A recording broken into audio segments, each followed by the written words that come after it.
நம்ம வீட்டில் இருக்கக்கூடிய பேக்கிங் சோடாவை வச்சு நம்ம ஹெல்த்துக்கு எப்படியெல்லாம் யூஸ் பண்ணலாம் அப்படின்னு சொல்லிட்டு தான் இந்த வீடியோவில் பார்க்க போகிறோம்.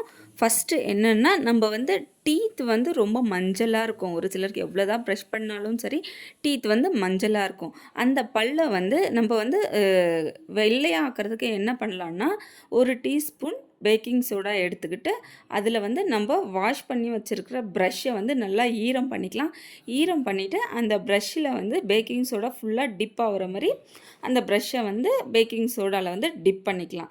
டிப் பண்ணிவிட்டு இது போல் டிப் பண்ணிவிட்டு நம்ம வந்து ப்ரஷ் அந்த மஞ்சள் தன்மை எல்லாமே போயிட்டு நல்லா பளிச்சுன்னு வெள்ளையாக நம்ம பல் வந்து இருக்கும். அடுத்து இன்னும் ஒரு ஸ்பூன் பேக்கிங் சோடாவே எடுத்துகிட்டு லைட்டாக அதில் தண்ணி ஊற்றிட்டு நம்ம பேஸ்ட்டு மாதிரி நல்லா இது பண்ணிக்கலாம். பேஸ்ட்டு போல் கலக்கிக்கிட்டு நம்ம அக்கிள் இருக்கு இல்லையா, அக்கிளில் வந்து பிளாக்காக இருக்கும் ஒரு சிலருக்கெல்லாம்.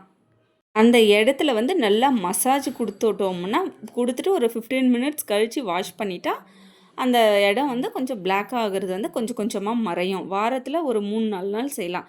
அடுத்து என்ன பண்ணலான்னா, பேக்கிங் சோடாவில் நல்லா தண்ணி அதில் வந்து காட்டன் இருக்கு இல்லையா, காட்டனை வச்சு நம்ம ஃபேஸ் வந்து வாஷ் பண்ணோம்னா அதில் இருக்கிற அழுக்கு ஃபுல்லாகவே நீக்கிட்டு நல்லா பளிச்சுன்னு தெரியும். அடுத்து நம்ம முட்டி இருக்கு இல்லையா, முட்டியில் வந்து ஒரு சிலருக்கெல்லாம் கருப்பாக இருக்கும்.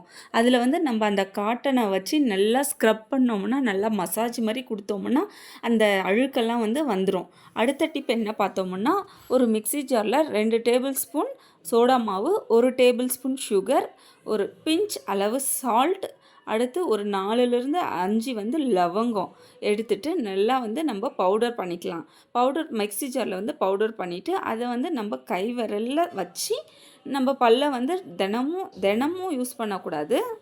பல்லை கை விரலில் தேய்ச்சோம்னா அந்த ஸ்மெல்லெல்லாம் வராது. மற்றவங்க கிட்ட பேசும்போதோ இல்லை சிரிக்கும் போதோ ஒரு சிலருக்கெல்லாம் ஸ்மெல் வரும். அது வந்து வராமல் தடுக்கும். தேங்க்யூ. நெக்ஸ்ட் வீடியோவில் நெக்ஸ்ட் டிப்போட பார்க்கலாம். பாய்.